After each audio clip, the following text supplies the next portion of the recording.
If your private student loans are in default, you're not out of options. Go to yrefi.com/Ramsey. Today's question comes from Tim in Pennsylvania. Our daughter is 19 years old and failed her first year of college. She applies for jobs but has a bad attitude that I'm sure shows up in interviews. My wife and I are both successful in our fields, are in baby step 6, and have $1 million in retirement funds, so it's not like she hasn't had a good example at home. What little savings she has is dwindling away from eating out and subscribing to useless phone apps. We've recently told her that she will have to start paying $150 rent starting next month. She says we are being unfair because she doesn't have a job, but we explained if we lose our jobs, the bills still have to be paid and no one gets a pass. Are we being too harsh charging a nominal rent, which will go into a college fund for her if and when she decides to go back? I am sure this isn't a unique problem, as this seems like a generational thing, but we want to help her launch into adulthood.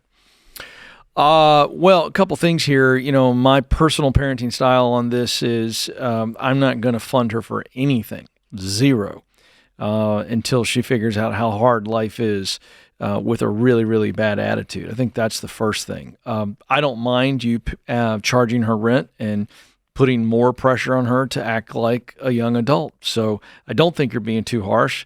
I feel like you've probably been a little bit too lax on this situation. But the more you can not bail her out, the more that you can just let her fail.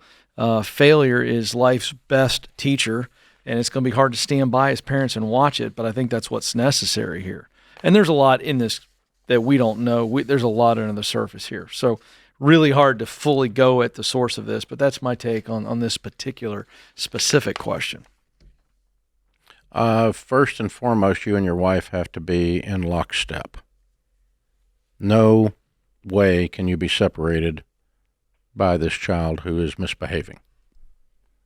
Okay? The two of us have to be unified in our approach. Secondly, real love says not what feels good today, but real love says, what helps this child be a successful 30-year-old?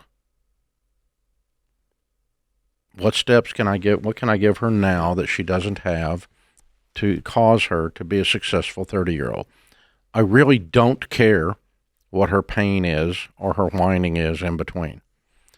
And I really think that one or both of you have been way soft on this kid for a very long time. And now you're trying to make up ground, and you think $150 is tough. I think $1,500 is tough. $150 is wimpy. Yeah. Because that's what she's going to pay if she tries to leave. Okay? So I'm going to take a little different position than Ken. Number one, you're lockstep. Number two, every move that you make is an act of love that is going to help her become the 30-year-old that she needs to become. And so her problem is that she's never really had any problems. And so I'm going to help her have some problems. I'm going to usher problems into her life. I'm going to start creating all kinds of problems. You're paying for her cell phone. Not anymore. I'm going to take it up. We're going to sell it. And you're going to have, if you want a cell phone, you're going to have to go get you one. You're paying for her car gas. We're not anymore. If she wants car gas, she's going to have to go get a job. You're paying for everything. And you're washing her freaking clothes. And you got to stop it. This is not a 1-year-old. This is a 19-year-old with failure to launch. And no, Tim, this is not a generational thing. This is a parenting thing. Every generation has had people that acted like this, and every generation has had productive people. This is not a generational thing. It's not, all 19-year-olds are not this way. We talk to 19-year-olds that are millionaires. So, it's just not true. It's nothing to do with the generation. It's got to do with your kid. And so what I'm going to do is make her life hard. As hard as I can possibly make it, as quick as I can possibly make it. I want her to become highly uncomfortable because the way she's living her life deserves it.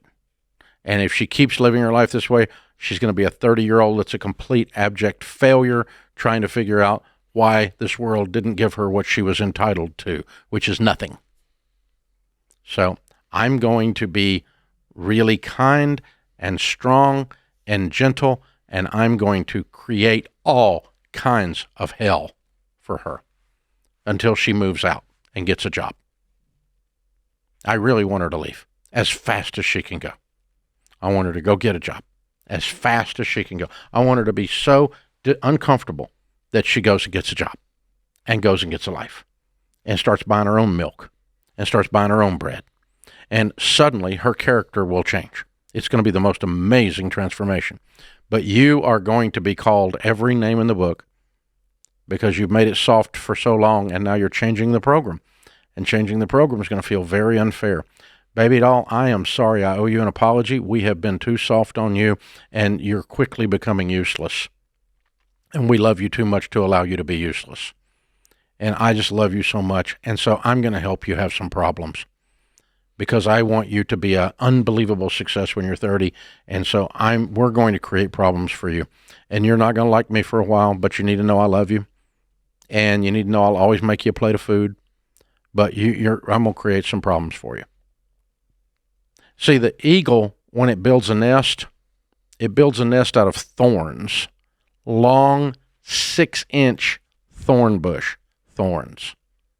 And then it fills the nest with down from anything soft, anything it can find, to where when the baby eagle is born, it is born in complete comfort. As the baby eagle grows in stature and begins to stretch out its little wings, the mama eagle removes the down every day a little bit more from the nest. And every day those thorns get more and more pronounced until it's almost impossible to sit in the nest, and the little baby eagle has to get up on the edge of the nest because you can no longer sit in a thorn bush in the bottom of the nest. And then when the baby eagle's up on the side of the nest, you know what it'll do? It'll start flapping its wings, and it will fall. And then the wings will start working, and it will glide. And you know the mother eagle holds her breath, wondering if this is the first eagle that can't fly. But it turns out it's not. Turns out this eagle can fly, but it never would have left the nest if it was comfortable. And an eagle that doesn't leave the nest eventually is known as a turkey. And so little turkey needs to leave the nest. It's going to be good for little turkey. Gobble, gobble. You know, I'm so mean and nasty these days. No, you're not. I was following you, and I thought, well, if the eagle becomes a turkey, then the turkey ends up on the Thanksgiving table. Whoa, whoa. You get baked. People eat it. Yeah, that's it. The world will eat you alive. I was tracking that way. Wow, I was trying to. Don't get eaten alive. Trying to get. Yeah, that was. We don't serve eagle. That's what I'm getting Eagle's not on turkey. You don't see eagles on the Thanksgiving table. Huh? That's very interesting. I know. That's a good point. I hadn't thought about that. I was tracking with you. I was really paying attention. My redneck buddies, they don't go eagle hunting. They go turkey hunting, though. No, that's right. We admire eagles. We eat turkeys. There's a bumper sticker. Oh no, I think it's a great point. By the way, that was a very good description. But I am all for failure. Let the kid fail. Yeah, you can't keep bailing them out because again, at some point, whatever was going on when she failed college was going on when she was in high school was going on when she was in the 6th grade. That's right. This isn't a first time this has come up. Her little attitude is going to get adjusted out there. Right. Well, I don't think she's ever had to finish dealing with failure. She's never had to finish the results of her attitude sucking. That's it. That's right. Because that's 100% of the time a bad attitude will cause you to have a bad life. Period. And that didn't start at college, and that didn't start when she was living in the basement rent-free. And $150 doesn't fix that either. That's true. It's not stiff enough. Why Refi refinances defaulted private student loans for struggling borrowers. Learn more at yrefy.com/Ramsey.